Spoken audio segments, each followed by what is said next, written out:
Hola, esto es Democracia en Pantalla y en esta ocasión tenemos el placer de que nos acompañe el magistrado Carlos Soto, quien es miembro del Poder Judicial Federal en México y, bueno, pues amante de Star Wars, que es el tema que hoy nos convoca. Hola, Carlos. ¿Qué tal, José Ramón? ¿Cómo estás? Gracias por la invitación. Muchas gracias por aceptar de nuevo. Ya habíamos hecho un foro con Carlos que incluso pueden encontrarlo ahí en línea sobre este tema, pero ahí pues compartimos foro con otros colegas, con otras colegas, y ahora lo tenemos todo para nosotros, para que nos exprese toda su sapiencia y su cariño hacia Star Wars, ¿no? Que además, además que el universo es muy vasto y da para muchos temas dentro del derecho, ahora vamos a enfocarnos a unos que nos interesan a ambos, ¿no? Seguramente tú como yo creciste con ese gusto, incluso a lo mejor tienes todavía tu colección de muñequitos, no sé, Star Wars es algo que está muy metido en la cultura popular de nuestra generación. Sí, efectivamente, inclusive una de las cuestiones que yo recuerdo, a lo mejor de mis primeros recuerdos de infancia, es haber ido con mis papás al cine a ver el episodio 5, que habrá sido que fue en el 80, 81. Más o Y menos, sí. claramente recuerdo la escena de cuando va Luke Skywalker, que se está entrenando con Yoda y se mete en un bosque y se mete a un árbol, ¿no? Y ahí empieza a pelear con Darth Vader. Yo recuerdo que esa escena me impactó muchísimo en ese entonces. Yo creo que tenía 8 o 9 años. Y sí, es uno de los... Pues crecimos nosotros con toda esa epopeya, ¿no? Con todas esas películas. Así es, porque de hecho está construido así, ¿no? Como una gran épica y a George Lucas pues tomó de muchos lugares, sabemos que incluso hay toda una referencia teológica a Star Wars, por esto de la fuerza, la historia del padre, la historia del hijo. Finalmente se concluyeron para bien o para mal las 3 trilogías que tenía él en mente, la última trilogía ya él nada más estuvo como asesor, pero bueno, finalmente sí es, como dices tú, una epopeya que algunos quieren minimizar diciendo es la lucha del bien contra el mal, pero parece que es más complejo que eso, ¿no? Hay toda una cuestión ahí compleja, incluso hasta sociológica, muchos grupos, yo siempre he dicho que a mí me apasiona Star Wars por la multiculturalidad que representa, hay incluso comunidades indígenas como los Wookiees o los propios también Ewoks que viven en Endor, todas estas comunidades que tienen todavía sistemas normativos internos o usos y costumbres, como algunos las llaman, y cómo todo eso va condensándose en un gran sistema jurídico, si lo queremos ver, porque al final en el Senado, que es sería en el orden de aparición la segunda trilogía, vemos toda una discusión parlamentaria, incluso una pugna política. Pero a ver, cuéntanos, ¿qué es lo que te atrae de la relación del derecho con Star Wars? Fíjate que, como dices tú, ¿no? Hay muchas vertientes que se pueden analizar desde el punto de vista de Star Wars. Hace poquito, justamente ahorita en este periodo de cuarentena, estaba leyendo un libro que se llama Filosofía y Star Wars. Yo creo que unos 2 o 3 años, hay un libro de Cass Sunstein, que es Ajá, un eh, constitucionalista. constitucionalista de Estados Unidos, que también tiene un libro que toca la materia del derecho y de muchas otras cosas, toca la paternidad y cuestiones así, ¿no? Y en el derecho pues podemos verlo desde muchas aristas. A lo mejor como eh, programa está a lo mejor un poquito más enfocado a la cuestión del derecho electoral, que también las tiene, para bien o para mal. Cuando empiezas a ver las películas, digamos, en el orden que salieron originalmente, ¿no? Primero los episodios 4, 5 y 6, te queda la duda de qué pasa o qué tipo de régimen tienen ellos, ¿no? Porque ves a un emperador, ves a princesas, nunca tenemos una reina en la trilogía original, y vemos como de los primeros actos que hace el emperador en el episodio 4 es disolver el Senado, ¿no? Sí, Entonces se quita las ataduras del poder legislativo, por así decirlo, para ya convertirse, digo, establecerse formalmente ya como un gobierno dictatorial sin ningún tipo de control. Pero si nosotros vemos, y a lo mejor son cuestiones, a lo mejor que ya George Lucas pues no pudo prever, parecería que hubo ciertas inconsistencias porque si nosotros nos vamos a los episodios 1, 2 y 3, ahí ya tenemos a la reina Amidala, ¿no? Y es sí, curioso porque estás hablando de un sistema monárquico, porque es lo que dice una cuestión de una reina, pero en el episodio 3 se dice que ella dejó de ser reina porque ya no se presentó a elecciones, ¿no?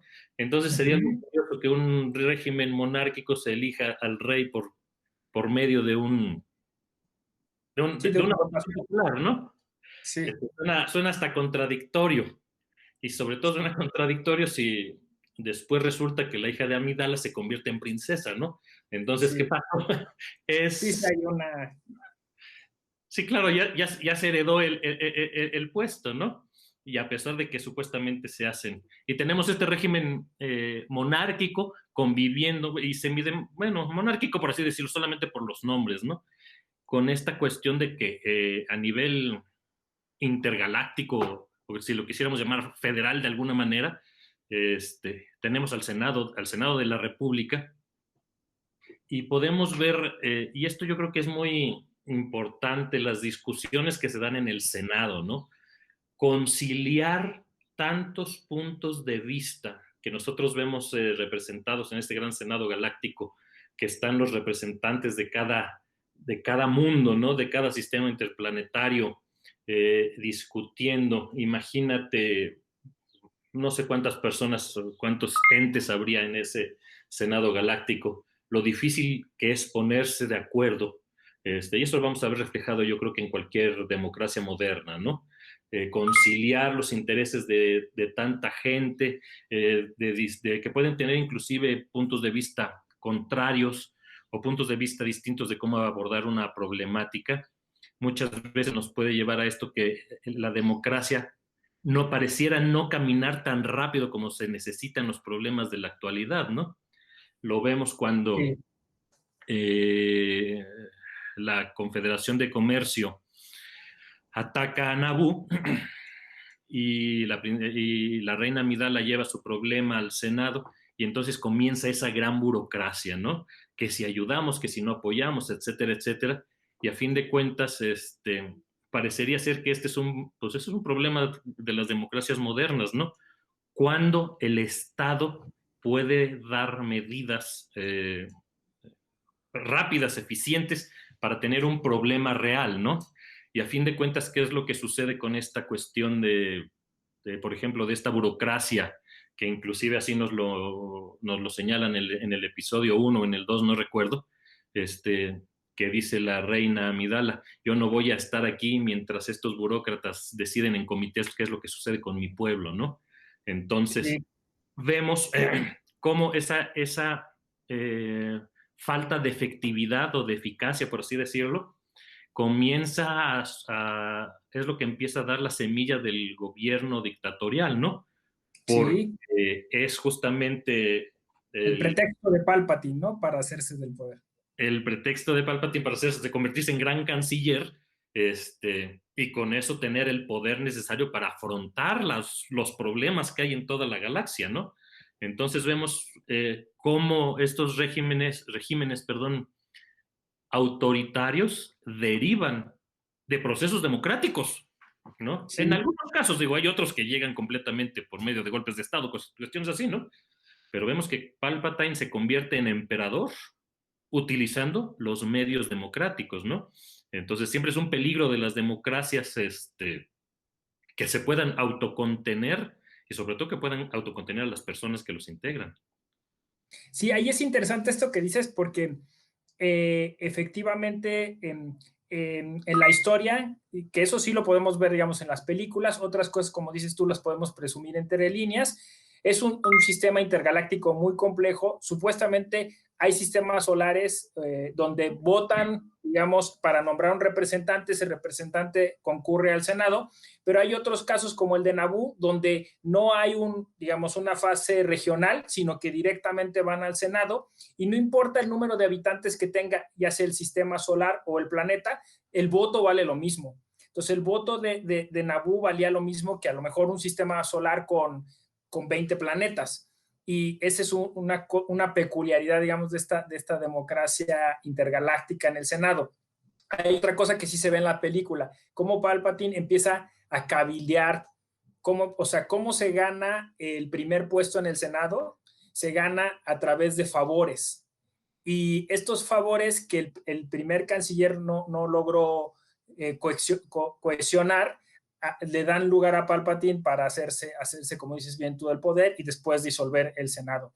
Entonces, es bien peculiar lo que tú dices, el riesgo de las democracias actuales, que es un tema que está hoy súper de moda, porque efectivamente a través de sistemas democráticos se puede llegar a un sistema autocrático, y cómo la realpolitik está un poco detrás de todo esto, y sí, efectivamente se vota todo eso, pero luego esta gran burocracia impide que ese, digamos, es el gran reto de la democracia actual, me parece, ¿no? O sea, cómo hacer que esta gran burocracia no atrofie el sistema y cómo se va, o sea, eso es lo maravilloso de Star Wars, cómo se va anteponiendo lo comercial con lo político, y voy a agregar un elemento más, con lo militar. Porque ¿qué función cumplen los Jedi ahí? Es como una especie de cuerpo fuera de la ley, dentro de la ley, que supuestamente, o sea, protegen los principios constitucionales del sistema, pero en algún momento, o sea, dan el giro o el cambio casi, o sea, en una delgada línea, que tú no sabes si es un cambio constitucional o un golpe de Estado, ¿no? O sea, que es otra de las cosas grandes que en América Latina estamos discutiendo. O sea, ¿qué es un cambio de régimen o es un golpe de Estado? Creo que ahí también hay un asunto democrático interesante. Y fíjate que ahorita que lo mencionas, visto desde este hipotético gobierno intergaláctico, el consejo de Jedi, ¿no? Sobre todo los que están, por así decir, sesionando en Coruscant, ¿no? Por medio de hologramas y esto, me parece que pudiera ser una especie de contrapeso fáctico, no, inclusive un contrapeso legal, real, sí. Tanto al Senado como al canciller, porque si te fijas en el episodio 3, cuando se descubre que Palpatine es un caballero Sith, ¿qué es lo que decide el Consejo Jedi? Hay que detenerlo, ¿no? Sí, claro. Hay que detener al Poder Ejecutivo, por así decirlo, porque está del lado del mal. Y obviamente no le van a preguntar ni al Senado ni nada. ¿Por qué? Porque ellos son un contrapeso al Poder Ejecutivo. ¿Qué es Sí, lo que, entonces, qué es lo que sucede con ese contrapeso? como un tribunal constitucional, parece. No, y a fin de cuentas es lo que sucede, ¿no? Cuando a los poderes autoritarios, los contrapesos ya no les gustan, ¿qué es lo que hacen? Pues en este caso, lo disolvieron, ¿no? Con la orden Sí. 66 y los Sí, disolvieron. a perseguirlos, sí, a eliminarlos, es cierto. A eliminarlos por completo, ¿no? Entonces, el único contrapeso con poder real fue eliminado completamente, ¿no? Entonces, aquí es donde tenemos que la importancia de los pesos y contrapesos en todas las democracias, ¿no? Evidentemente, este tipo de gobiernos autoritarios, como el gobernador Palpatine, pues no les gusta este control, se decide eliminar los controles. Y lo hemos visto en muchos lugares, ¿no? En la historia del mundo podemos ver cómo se eliminan se disuelven senados, se crean nuevos cortes que ya están a modo de lo que quiere el cierto régimen en el poder, etcétera, ¿no?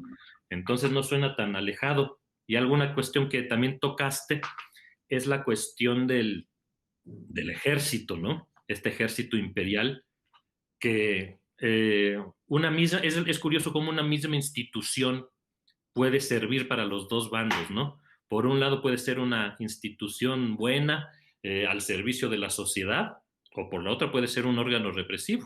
Si nosotros vemos en las precuelas, en los episodios 1, 2 y 3, este ejército imperial eh, conformado por clones, ¿qué fue lo que hizo a fin de cuentas? Consolidar o evitar la ruptura del gobierno intergaláctico, ¿no? Porque había estos separatistas que querían salirse del régimen de gobierno, también por cuestiones de índole política, a fin de cuentas, ¿no? ¿Y qué Sí, es lo que claro. hace el ejército de los clones? Pues traer o restaurar este orden, pero a fin de cuentas apretaron tanto que se convirtió en un instrumento de persecución en toda la galaxia. Sí, así es. De hecho, es muy complejo porque ya en la última trilogía, que la verdad, pues sí, como que se sale un poco de todos los paradigmas y parámetros que veníamos manejando en la historia y rompe con muchas narrativas, pero curiosamente, digamos, Finn, por ejemplo, es un soldado, vamos a decir, desertor, que termina incorporándose a la resistencia, después se encuentra en la última película, incluso otros desertores que al parecer en los que habían utilizado una especie de control mental para que es muy propio digamos, de esta como educación militar, que como que los despersonaliza, es un poco la crítica, digamos, y sí es compleja esta interacción. Luego está, yo creo, no sé si has visto la serie del Mandaloriano, que apenas va a estrenarse en México en noviembre, creo. Pero también es muy interesante porque ahí hay otros grupos como paramilitares, que de alguna forma también van insertándole otros ingredientes a esta historia tan compleja, digamos, de las relaciones de poder que se dan dentro de la galaxia. Pero bueno, lo interesante es que, como bien señalas, los contrapesos son sumamente importantes y me parece que también ahí hay un contrapeso fundamental que es, digamos, las organizaciones sociales que se dan en toda la galaxia, ¿no? O sea, cómo vemos a lo largo de toda la saga una serie pues eso los propios Wookiees, ¿no? Que van participando. Y estoy pensando los spin-offs, por ejemplo, la película fallida, pero pues ahí se ve un poco de la historia de Han Solo. O sea, cómo también había estos, por la complejidad de planetas que tenían estados de semiesclavitud o incluso un poco más primitivos y otros mucho más tecnológicos. Yo no había reparado en esto que tú dices, que el Consejo Jedi sesiona a través de videoconferencia, ¿no? Se Ya, adelantó George Lucas, ¿no? ya nos estamos alcanzando en tecnología. Fíjate cuenta que mencionas el spin-off de Solo. El, Hay también algunas cuestiones que reflejan a lo mejor la realidad de muchos estados y donde son aquellos que podríamos decir, donde hay lugares donde el Estado no tiene control ni tiene presencia alguna, ¿no? Lo vemos en el spin-off de Han Solo, por ejemplo, el lugar donde viven Han Solo y Kira, no recuerdo ahorita el nombre del planeta, Sí, sí, pero pues está realmente gobernado por un grupo de vándalos ahí que se dedican a robar a diestra y siniestra. Y si bien hay una cierta presencia del gobierno, es mínima, ¿no? También lo vemos en los episodios 1, 2 y 3. En el episodio 1, justamente, cuando escapan Obi-Wan con la reina Amidala y llegan a Tatooine. Quieren comprar piezas para su nave porque está descompuesta y Obi-Wan intenta comprar naves y le dice, no recuerdo el personaje le dice, aquí nosotros no aceptamos monedas del imperio, ¿no? Bueno, de la república. Entonces, y ese mundo está gobernado realmente por Jabba the Hutt, sin control del gobierno establecido, ¿no? Entonces, muchos de los estados modernos, inclusive a nivel mundial que nosotros podemos ver ahorita, tienen en sus territorios zonas en donde efectivamente no tienen el control del Estado, ¿no? Donde el poder ejecutivo, legislativo y judicial se realizan de una manera muy, muy distinta, digamos, ajena a la ley o lo que se había mencionado, lo que habías mencionado tú al principio, ¿no? A lo mejor se rigen por sus usos y costumbres, como si fuesen, pues sí, los pueblos indígenas o las comunidades originarias de determinado planeta, ¿no? Que se rigen por determinados sistemas jurídicos especiales, y lo que nos da una muestra de lo que sucede en la realidad. Sí, es un problema bien interesante cómo el multiculturalismo tiene como dos facetas, ¿no? Una faceta que se abre hacia la interculturalidad, es decir, hacia un diálogo horizontal, donde hay distintas culturas, donde está el principio de autodeterminación, y otra que es una línea, vamos a decirlo así, fascistoide, ¿no? Muy de derecha, donde efectivamente ciertos grupos que, por ejemplo, han tenido privilegios pienso, no sé, en Estados Unidos, ¿no? Los WASP o todos estos grupos que, que, que argumentan tener sus propias normas, sus propios principios, y entonces usan el discurso, digamos, de la interculturalidad para fines no tan convenientes.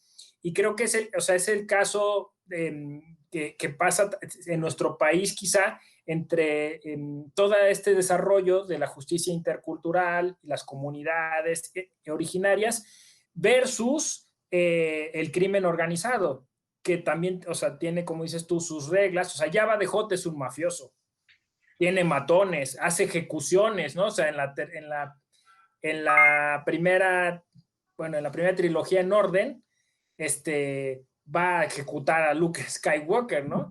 Y le aplicó una pena ahí muy fea a Han Solo congelándolo en carbonita, ¿no? O sea, sí es un tipo que sale de la justicia, ¿no? Y efectivamente por eso requieres de un cuerpo Jedi que pues, un poco equilibre las cosas, pero efectivamente creo que es un tema de las democracias también contemporáneas, este tema de la multiculturalidad y de cómo vamos a ir incorporando, pues eso, la diversidad normativa. Ese creo que es el tema, ¿no? O sea, cómo haces para tener un sistema que permita la inclusión de reglas que a veces son muy distintas o diferentes y que no necesariamente en una democracia debe prevalecer las reglas de la mayoría, no sé si me explico, sino que también hay estas minorías que exigen algunas cuestiones distintas sin que esto sean privilegios, sino simplemente son formas de vida distintas, ¿no?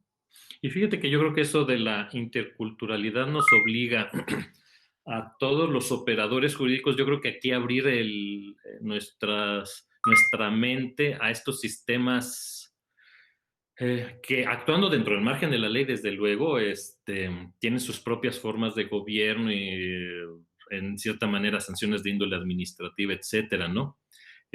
Parecería, y yo creo que por eso es muy importante que dentro de, digamos, de los poderes que no están dentro de estos grupos haya personas que sean sensibles a esto, ¿no?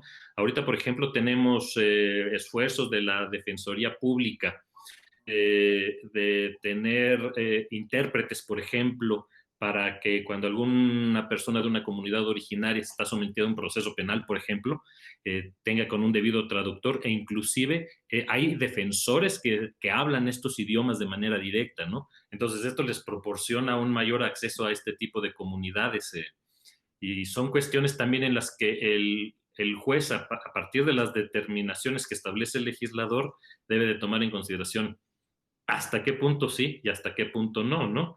Nosotros vemos también en estas películas de la Guerra de las Galaxias, cuando está en el episodio 4, cuando está Darth Vader persiguiendo a Han Solo, lo más lógico que sería que recurriera, por ejemplo, a sus soldados para atraparlos, ¿no? Y termina contratando a sicarios, ¿no? Que es justamente agarra a Boba Fett y ese a fin de cuentas es el que los encuentra, ¿no? Entonces aquí decimos, esto evidentemente se sale, yo me imagino, hasta fuera de ese marco legal, porque aun cuando sea una dictadura debe tener ciertas reglas, porque hasta las dictaduras las necesitan. Entonces, son problemas bastante interesantes en estas cuestiones, ¿no? Sí, así como lo dices, y creo que además este universo seguirá dando mucho de qué hablar, porque pues siguen creando series, está todavía, como dicen, un universo extendido, porque están todas las series animadas, están los propios cómics, y incluso en esto ya George Lucas no tuvo ni siquiera nada que ver, porque hay cómics que solamente le piden, o historias que solo le piden como un poco la bendición para seguir. Y ya como para irnos enfilando hacia el final, ¿tú cómo ves esta cuestión que George Lucas quiso introducir que tiene que ver con la fuerza? O sea, yo lo veo como por el tema de la ética. O sea, finalmente hay muchos dilemas éticos, ético-políticos, ético-jurídicos dentro de la saga que no tienen como marco referencial una ley concreta, sino que los propios, digamos, personajes van asumiendo que están del lado de la fuerza. Incluso en la última trilogía, Finn, por ejemplo, que no es un Jedi, sin embargo, él trata como de descifrar, de codificar estos principios de la galaxia, de ese orden. Y me parece que incluso hay ahora que se habla del constitucionalismo transformador o el nuevo constitucionalismo latinoamericano, que están todos como estos principios sobre la madre tierra, la Pachamama, o sea, como una especie de coexistencia con el cosmos, ¿no? Entonces, esto va a complicar, me parece, al intérprete constitucional la tarea que tiene, pero también hace más rico, más interesante el contexto hermenéutico del derecho, ¿no? O sea, es decir, eh, habrá ciertamente como eh, lo correcto versus lo malo, o sea, habrá el lado oscuro y que nosotros como operadores jurídicos tengamos que tratar de, pues incluso de mentalizarnos para hacer las cosas bien y correctamente.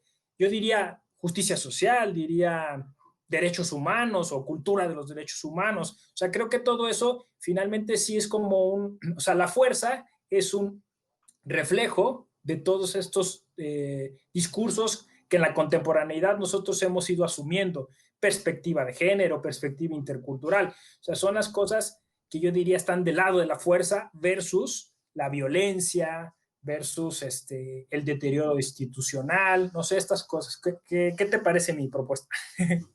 No, me parece a mí completamente, es realmente lo que estamos viviendo nosotros, por ejemplo, en la mayoría de los sistemas jurídicos contemporáneos, ¿no?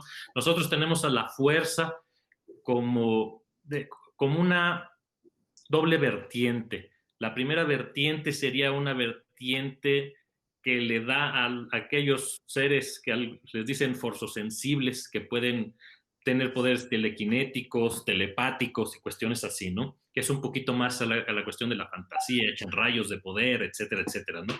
Y tenemos la segunda fuerza, la segunda vertiente de la fuerza como cuestiones más filosóficas que podríamos decir son principios generales de vida, principios generales de ética, principios generales de derechos, si lo pusiéramos a nosotros.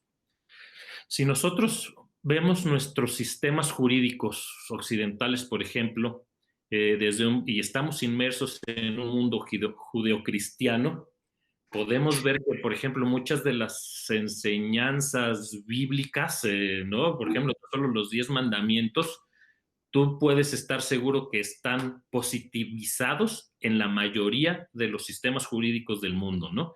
El no matarás es el delito de homicidio, no desearás a la mujer de tu prójimo, puede ser el delito de violación, etcétera, ¿no? Entonces, vemos cómo estos principios de carácter religioso necesariamente permean al mundo jurídico, porque es imposible separarlos de manera tajante, ¿no? Muchas de las cuestiones de lo que es qué es lo que está bien y qué es lo que está mal, es lo que el legislador, esa es su función, ¿no? Hay problemas que todavía no han nacido y que el legislador a lo mejor no puede prever. No sé si has visto que ahorita hay una disputa entre Apple y Fortnite porque hay una cuestión de cobros, de cuotas, etcétera, etcétera, ¿no? Y uno podría decirse, oye, pues entonces, ¿qué no estarían incurriendo en prácticas monopólicas Apple? Entonces, es donde tiene que venir. Entonces, después el legislador, ya que se presentó el problema, voy a tratar de legislar esto. Entonces viene el problema, pero ¿qué es lo bueno? O sea, ¿hacia dónde debo de legislar, no? Y el problema, y el otro problema que tenemos es, cuando el juez no tiene norma, entonces tiene que decir, bueno, entonces, ¿qué es lo bueno? ¿Hacia dónde me lleva la fuerza? ¿No? Entonces dijeron, ¿hacia dónde me llevan los principios generales de derecho? Ah, pues entonces yo creo que hacia esto, ¿no? Entonces me parece que esta cuestión de la fuerza, digo, no está disparatada para nada. Si nosotros lo trasladamos a nuestros sistemas jurídicos, como estos principios de lo que tú decías, el respeto a los derechos humanos y todas estas cuestiones, son índoles que se han estudiado y debatido en toda la historia.